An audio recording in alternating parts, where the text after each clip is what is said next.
समस्त प्रभु प्रेमी भक्तों को जय सिया राम। भगवान श्री सीताराम जी की अहेतु की करुणा कृपा हम आप सब के लिए, प्राणी मात्र के लिए, पूरी समष्टि के लिए मंगल करें, कल्याण करें। इन्हीं मंगल कामनाओं के साथ मांगलिक चर्चा प्रारंभ करते हैं।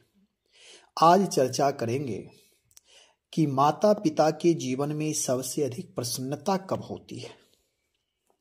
माता पिता अथवा घर का वातावरण, घर में जो स्थान देवता, गृह देवता, वास्तु देवता हैं, अथवा हमारे अपने प्रेमी जन, आसपास के लोग, प्रजाजन कब प्रसन्न होते हैं, इस पर चर्चा करेंगे। दोहावली के दोहा के माध्यम से गोस्वामी श्री तुलसीदास जी से किसी ने पूछा कि महाराज, अयोध्या में, अयोध्या का राजमहल हो, अयोध्या की प्रजा हो, अयोध्या के राजा महाराज श्री दशरथ जी हो, उनकी रानियां हो, अथवा उनके मंत्रीगण हो, उनके सेवकगण हो, इन सब लोगों के जीवन में सबसे अधिक प्रसन्नता कब हुई।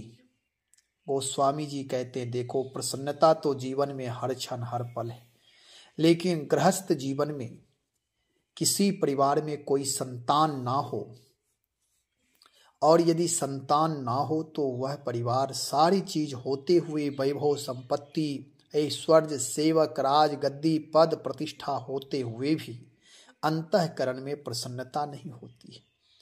उस प्रसन्नता के लिए कोई आशीर्वाद स्वरूप परमात्मा की अहेतु की करुणा कृपा से कोई जब दिव्यात्माओं का जन्म होता है तो उस स्थान में, उस राजमहल में, उस राज की प्रजा, वहाँ के राजा, वहाँ के सेवक, अनुचर सब आह्लाद आनंद से भर जाते हैं। यही हमारे आपके सबके जीवन में है। गृहस्थ जीवन में विशेष करके कि जिनके जीवन में संतान नहीं है, पुत्र पुत्री नहीं है, उनके जीवन में कुछ न कुछ मायूसी बनी ही रहती है। संसार का जो नियम है, यदि संतान नहीं हो तो भले ही कोई कुछ ना बोले, लेकिन स्वतः हृदय में दुख बना रहता है। और यहाँ दशरथ जी के जीवन में वर्षों वर्ष बीत गया, कोई संतान नहीं थी।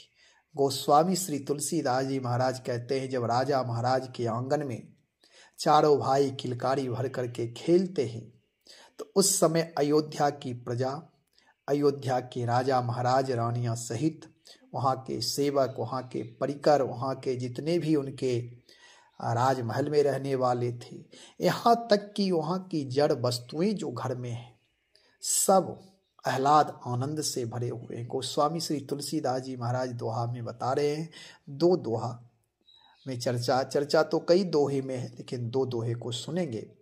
गोस्वामी जी कहते हैं, अनुदिन अवध बधावने, नित नौ मंगल मोद, मुदित मातु पितु लोग लखी, रघुबर बाल विनोद।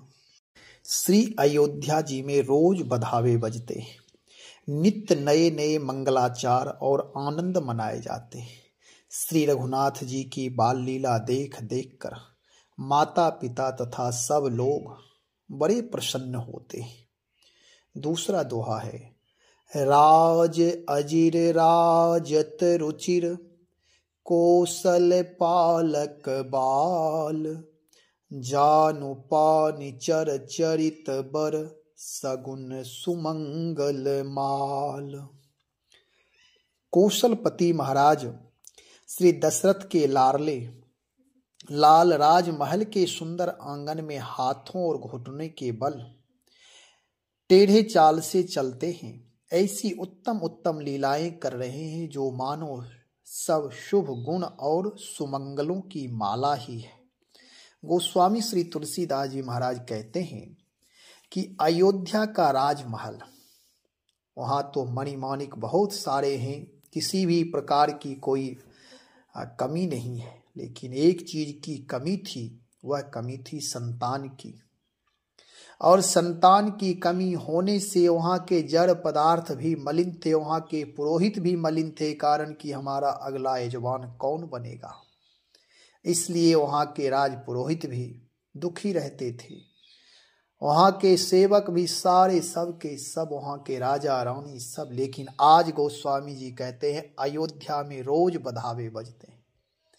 अवध की ये महिमा है और उस परमात्मा की महिमा है जो भगवान नर लीला करने के लिए बालक रूप में श्री दशरथ जी महाराज को पिता रूप में स्वीकार किए, माता कौशल्या, माता सुमित्रा, माता कैकेयी को माँ रूप में स्वीकार किए। 4 भाई 4 रूप में आए, वही परमात्मा। और उनके आने से रोज बधावे बजते, नित्य नए नए मंगलाचार हो रहे। वहां तो उत्सव होता था, लेकिन उत्सव का वातावरण आज जो है वह आनंद कभी नहीं होता था।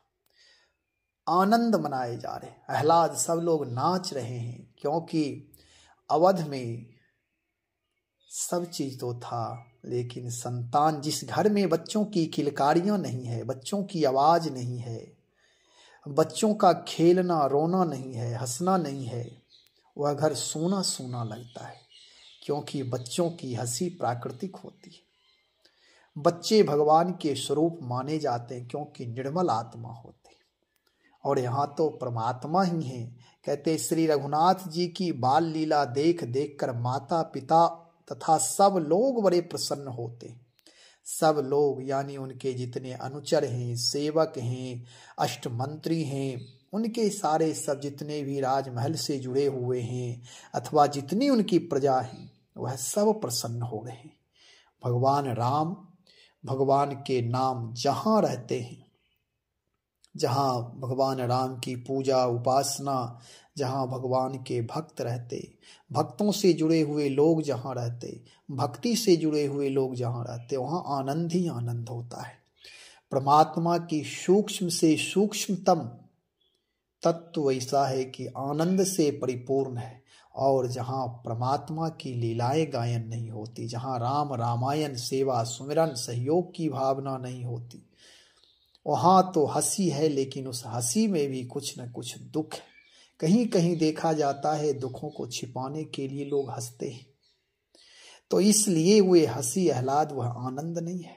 और कहते कौशलपति दशरथ महाराज के लाडले लाल राजमहल के सुंदर आंगन में हाथों और घुटनों के बल चलते हैं। राम जी चलते हैं, कभी गिरते हैं, कभी उठते हैं, कभी मिट्टी में गिर जाते हैं, तो कभी शरीर में मिट्टी लग जाते हैं। इस प्रकार की उत्तम उत्तम लीलाएं कर रहे। कभी किसी को कुछ देने की इच्छा हो जाती है तो रामलाल हट करते हैं, मुझे देना है। साथ साथ चारों भाई हैं और मानो सब गुण और सुमंगलों की माला ही है। वहां सारे सुमंगल उपस्थित हो गए। भगवान की जहाँ भक्ति होती, भगवान की लीलाओं का जहाँ गायन होता, उस घर में आनंद ही आनंद होता। वहाँ सारे शुभ गुण और मंगल ही मंगल होते। ये भगवान की बाल लीला की वैशिष्टता है। इसलिए भगवान की बाल लीला दर्शन करने के लिए सुख सनकादि सिद्ध मुनि नारद सब रहते हैं, ललायित रहते हैं। भगवान शिव भी आते हैं, कागभुसुंडी जी आते हैं, नारद सनकादिक आते हैं। ये सब दर्शन करने के लिए, बाल लीला दर्शन करने के लिए आते हैं, क्योंकि आनंद आह्लाद से भगवान का जो निर्मल स्वभाव है, निश्चल स्वभाव है, वह देख करके आह्लादित हो जाते हैं।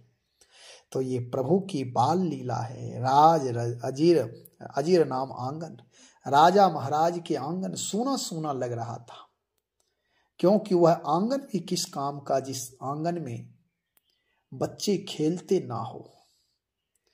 आंगन की शोभा तभी है जिस आंगन में बच्चे खेल रहे हों, दौड़ रहे हों, गिर रहे हों, कभी हंस रहे हों, कभी गा रहे हों, कभी रो रहे हों। तो बच्चों का ये खेल तभी आनंद, वह वहाँ की प्रकृति, वहाँ के वास्तु देवता, वहाँ के स्थान देवता सब आह्लाद से भरे रहते हैं उन बच्चों के स्वभाव से। और ये तो परम पिता परमात्मा है। इन्हें तो जो भी जड़ चेतन सबकी आत्मा ये, इसलिए सब आनंद आह्लाद से भरते हैं। राजा महाराज के जीवन में प्रसन्नता नहीं थी, युद्ध खूब किए, बड़े योद्धा थे दशरथ जी महाराज, पराक्रमी थे, देवताओं की सुरक्षा प्रदान, देवताओं को सुरक्षा प्रदान करते थे, राक्षसों का दमन करते थे।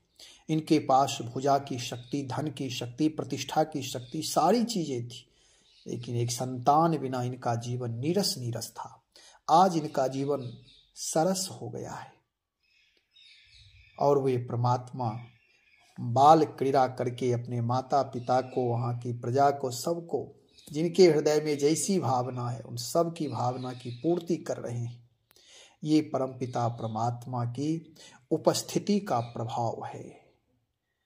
जब तक भगवान नहीं आए, जिस घर में भक्ति नहीं है, भगवान नहीं है, वह घर में सारी चीजें हैं लेकिन उस घर का आनंद की प्राप्ति उस घर में नहीं हो सकती। और जिस घर में कुछ हो या ना हो, परिवार यदि भरा पूरा है, परिवार में प्रेम है, नृत्य है, आपस में हंसने की कला है, प्राकृतिक हंसी है, वहाँ सारी चीजें हैं। धन रहने से जीवन में खुशी नहीं मिल जाती। पद रहने से जीवन में, पद पर रहते हुए लोग अपने आप को आत्महत्या कर लेते हैं, सुसाइड लिख कर रखते हैं। पद तो था लेकिन क्या हो गया। इसलिए जीवन के हर रस को समझना चाहिए, हर रस में आनंद ढूंढना चाहिए। यहाँ भगवान की बाल लीला, बाल रस है कि माता पिता उस बाल लीला को देखकर कहलाद से भरते हैं। सचमुच देखा जाए तो ऐसा होता है, जब बच्चा छोटा रहता है किलकारी भरता है और माता पिता देख देख करके प्रसन्न होते हैं, उनके साथ माँ पिता लार लड़ाते हैं।